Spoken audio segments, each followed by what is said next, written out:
First of all, the experience for me as president in that time was one, moving a 133-year-old institution into modern day. So we were very manual in all our processes. We were very analog in everything that we did. And so we had to do some rapid digital transformation of our processes.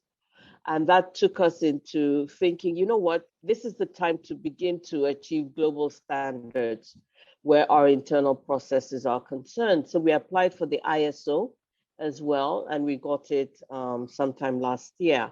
We also wanted to have an idea of how to benchmark ourselves with our kind of organization across the world.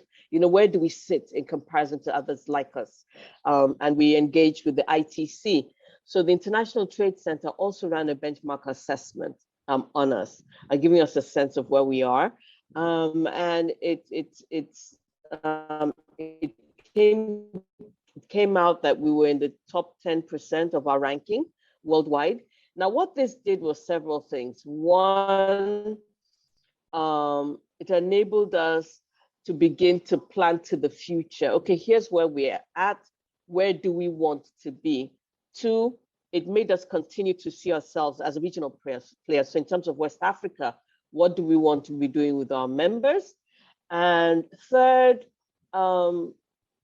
it made us very resolute around wanting to be a role model. So what did that mean for our companies and for our relationship with government and with private sector going forward? One, it became clear that we needed to be an enabler and a promoter of technology as far as all our companies were concerned, whether they were small, medium, or large. And so we started engaging in programs around 3D technology, AI, big data, anything that we thought would enable these companies to get more information about where they needed to be and what they had to incorporate in their processes. The second thing it did was it then gave us an agenda for our capacity building and our training for companies going forward. So we ran a lot of webinars across board for all the various sizes of companies around these technology issues and these technology matters. The third thing that came out was one, government, I think, discovered in itself that collaboration and partnership with private sector was key, because the private sector actually came to the rescue under COVID. They put a huge fund together, to put up these COVID testing centers, to buy ventilators, to build temporary hospitals, etc. And I think it brought home the fact that collaboration and partnerships are very important going forward.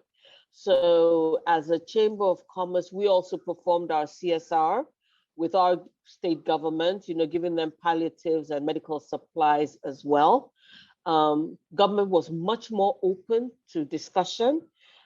Technology made it easier for us to meet with policymakers and to have the discussions we needed to have around going forward.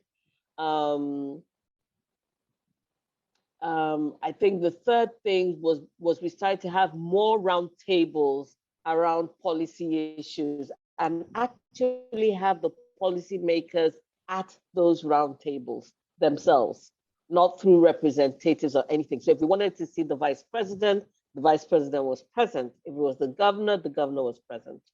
The third thing around the regional outlook was we then reached out as a chamber to the AFCFTA Secretariat. We have a secretariat now for the Africa Free Trade Zone in Accra. We engaged with Mr. Mene, the Secretary General. He made 2 visits to Lagos. So we put some awareness programs together. We had a couple of roundtables around the AFCFTA and how to engage with that. I think that brought us to the attention of the National Action Committee on the AFCFTA, and we're currently signing MOUs, and they want us to be a strong partner in onboarding SMEs onto this program. Resilience. So resilience became a topic and a very important one for companies going forward. I think that lessons learned by our members were one, you needed to be flexible, you needed to be adaptable, you needed to be more open to collaboration. Um, we're all now pretty much looking at this huge market that the AFCFTA will bring. So we started talking to each other in terms of, we started reaching out to chambers across Africa, Egypt, Tanzania, South Africa, Kenya, and all of that, beginning those discussions around how do we begin to facilitate trade between ourselves.